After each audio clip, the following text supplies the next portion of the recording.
Tadakimasu. Meron tayo iba't ibang klaseng fruits dito na pasalubong sa akin ng aking manugang. Kaya naman natutuwa lola nyo kasi meron tayong makokoleksyon na buto at matatanim natin. So excited na ako bukas guys magtanim. Nakikita nyo ba sa ngiti ko na sobrang saya ng lola nyo? Siyempre unang-una ay yung strawberry na pagkalaki-laki. Hindi ko alam kung anong variety nito guys. Ayan, ang lalaki niya, look. Tingnan nyo. Look na, tingnan pa.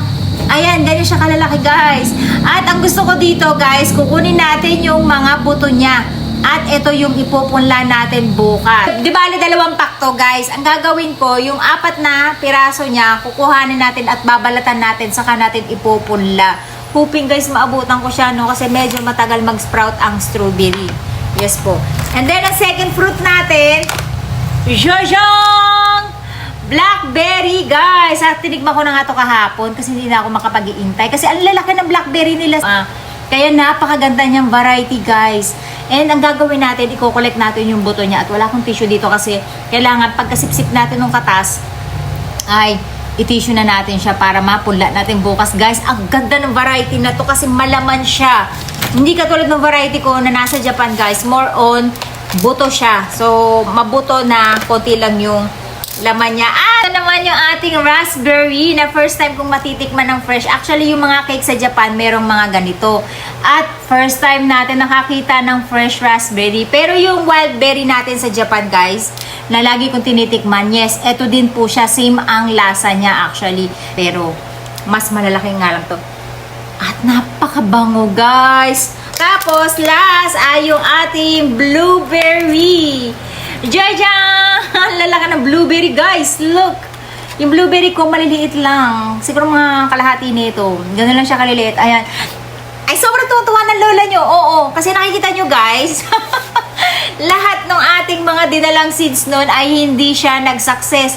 At the same time, ito ay mga imported. Mas malalaking variety siya. Kaya mas maganda siyang gawing punla. And hoping lang, guys, talaga mapatubo natin to. Ayan, nakakatuwa.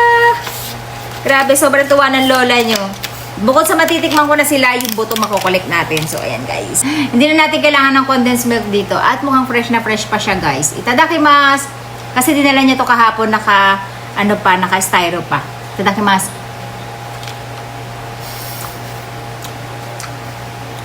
Ang sarap. Ang kakaiba sa kanya guys ha, napansin ko lang, yung strawberry sa Japan, yung mga buto malalaki, ito wala. Maliliit siya at nakapasok sa loob. Ayan. Nakapasok yung mga buto niya sa loob mismo. Sa Japan, medyo nakalabas na yung mga buto. Mas madali silang koleksyonin. Naririnig nyo ba yung crunchiness? Ang sarap.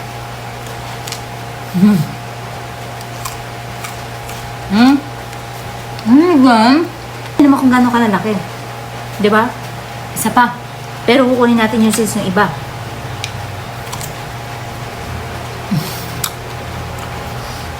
Matamis.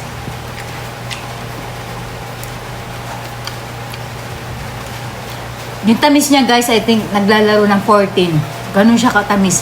Maasim siya pero lamang yung tamis niya. Ito yung gusto kong strawberry sa Japan kasi usually mas matamis. Marami yung mas matamis kaysa sa maasim. Pero ganito yung gusto kong lasa. Maasim na matamis. At yung bango niya, shit. Parang hininga ng baby. Ang lutong. Wala nang hugas-hugas to, guys.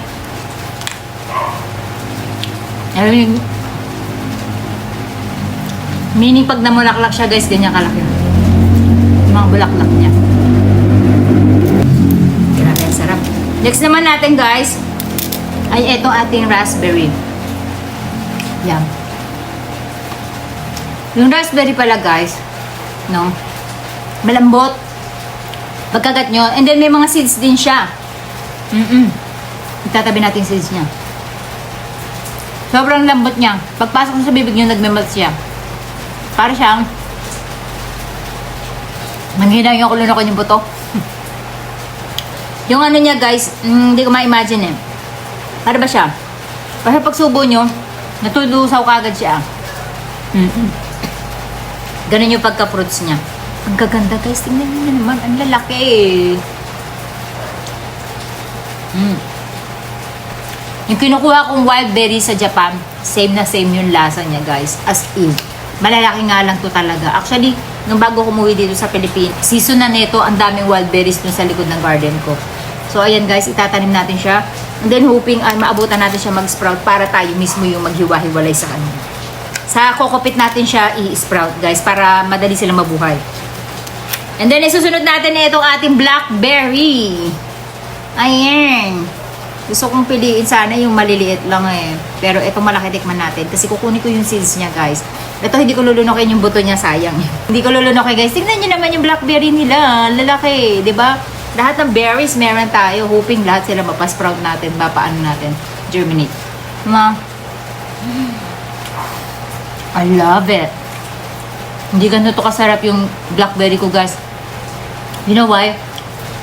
Kasi malalaki yung buto talaga ng blackberry. Tapos yung buto niya, dahil malalaki, konti lang yung laman. Kaya ito guys, maraming laman. Kanya kalalaki yung buto niya. Tatabi natin. Ipupula na natin to guys. I'm hoping. I love you my love. Sobrang tuwa-tuwa talaga ako sa bigay mo sa akin. Kasi na-appreciate ko siya. Kasi both, natikman ko na yung buto niya, na-collection ko pa. Ang dami niya laman. Ang tamis niya. Hindi siya maasim. Sobrang tamis niya guys. Hoping mabuhay nga lang kasi hindi na ako aabot. Ang sarap niya. 10 out of 10. 10 siya sa akin. Then finally guys, itong ating blueberry. Ano lalaki ng blueberry? Look naman yung blueberry niya guys. So tikman natin itong malaki. Ito din may mga seeds. Pero pinong-pino yung seeds niya guys. Ito madali lang magtanim. Ang gagawin niyo lang dito, tanggalin niyo lang yung seeds niya. Iyan siya. Gagamitan niyo siya ng panala. Yung, ano ba yun? Strainer na pinong-pino. Para makuha niyo yung seeds niya. Hindi ko nanugasan talaga. I love you, my love. Ibay talaga na ang anak ko.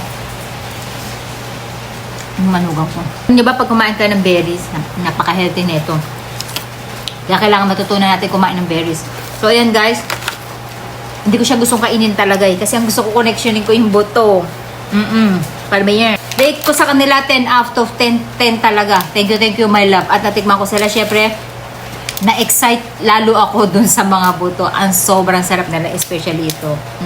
So, babalatan ko na si strawberry. And then, ito medyo pipigain ko siya dun sa ano. Kahit sayang, pero kailangan natin kasi makakuha ng buto. So, yun lang guys. Thank you, my love.